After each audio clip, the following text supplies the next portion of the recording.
के नटे आई सकाल सकाल पड़िया पड़े हाँ आसते टिके आड़े चरिया को सब देखला गुह गुराक गुह खाईदेलुनि गाई मैंने कौन गुह खाती नटे आई मुझे पानी पी दूँ चरवा हाँ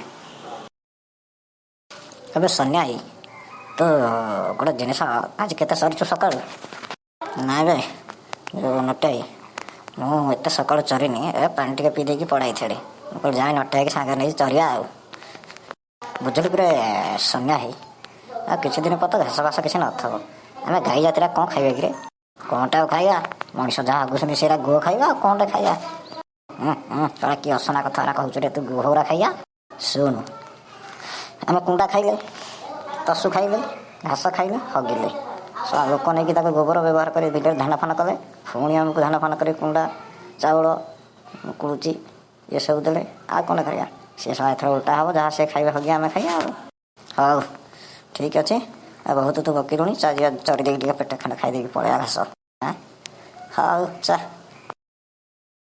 अच्छा उठ ये तो होगा चरले हाँ चला stand up here and going to home and eating kunda autarani. Okay, I am standing and going to home.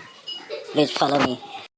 हाँ चला तो कुंदा टंडे खाई देगी जगह चुपकरी sleeping in our bedroom okay ओ या थैंक यू अबे नटिया सा चंगु मगु कहीं आसने सा बाछ तो टाइथर भल होता घास घास टे चढ़ी था आ घर जाकि ड्रिंकिंग वाटर एंड कुंडा तोराणी ओ yes I am not nothing in here ponds, so I can always understand it the Jangomago.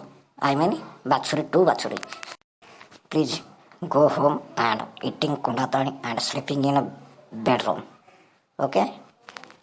Oh yeah, I am always sleeping in our bedroom and eating kundatani and eating grass in the cattle seed. But I am not eating kundatani, only eating grass in our field.